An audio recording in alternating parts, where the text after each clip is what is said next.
Hey guys, it's Sierra, and I'm actually on time this week. Yay.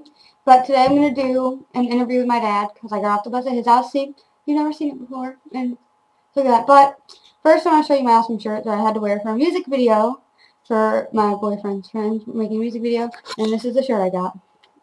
It's amazing, right? So in the music video, I'm a bulimic girl with social anxiety, but I'm keeping the shirt for like the rest of my life and wearing it. But okay, so I'm going to get the interview started now. Okay, so I didn't know I was recording. Okay, so I'm just going to ask you questions. And so the first question is, like, how did you feel when you first found out I had social anxiety? I wasn't surprised. I pretty much had figured it out myself.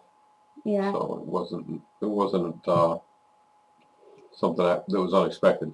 Yeah. By the way, guys, my dad has social anxiety too. So that's where I got it from. It's my genes. But it's all my fault. But so this is gonna be an interesting interview.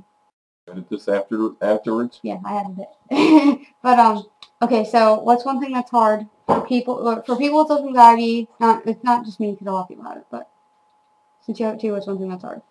I think it's probably a little different for everybody, but the hardest thing for me is making phone calls. Oh yeah. I have a really hard time making phone calls, even something simple like calling a doctor.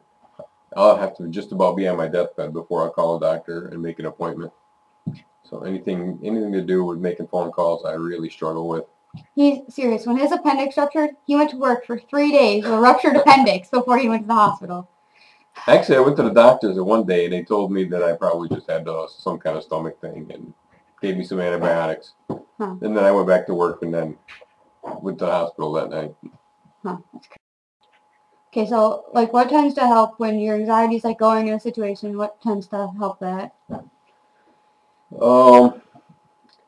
What really helps is when other people talk to me first, because I will never ever initiate a conversation with somebody that I don't know, and a lot of times even with people I do know. So if other people talk to me first, that makes me feel more at ease, and then I can open up and be myself and actually talk to people. Yeah, definitely. But you get the same experience? Oh yeah. Okay, so what's a couple like nervous habits? Oh, you weren't recording no, that before? I wasn't recording. Oh, yeah. I tend to rub my eyebrows when I'm nervous and when I'm around people. I do it without thinking, and then I notice I'm doing it, and that makes me feel even more awkward. I shake my legs sometimes, and I pace.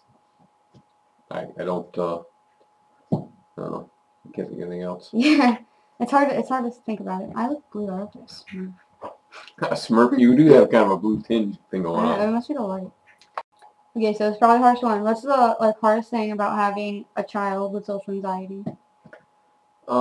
Trying to make the decision of how much to do for them and how much to push them to do for themselves. I know you're not comfortable ordering your own food, and I always make you do it. He does. Because I'm just as uncomfortable ordering it as you are. So I've always made you guys order your own food, and hoping that it would help you not be where I am, where I've, when I was younger, a lot of times I wouldn't go out with friends because I'd have to go order my own food, and it took me a long time to get to where I could do that. Yeah. Now I can order my own food, but I'll be darned if I'm going to order somebody else's. Yep. Especially like what if you get it wrong and you have to change it. Right. I know how that is. Okay, so like advice you would give parents, like with children with social anxiety. When I was a kid, my mother did everything for me. We went places, she ordered food, she, would take care of all that kind of stuff. And that, I think, is the wrong approach, because I think it encourages the behavior instead of helping them get over it. So I think making them do things for themselves and interact with people, and I think getting involved with sports. And I think when you did cheerleading and stuff, I think you weren't as bad. And I see Cassidy, who played sports all the way up from when she was little, doesn't seem to have as much issues with social anxiety. Yeah. And Ethan too, I think it's helped him a lot. He seems to be more comfortable in social situations than I ever was as a kid. That's why I hate watching like Cassidy and Morgan and Ethan, because they're like, I'm like, how do you do that? Morgan, I don't think. I think Morgan's gonna, like, when she gets older, she can have more time.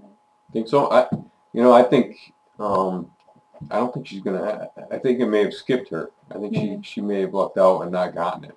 Because, well, I don't know, because like I'm still recording this, guys. It's a good debate, but like because when younger children have social anxiety, from what my counselor told me is when younger children have it, they like cry over everything. They cling to their parents, and that's how my 11-year-old sister is.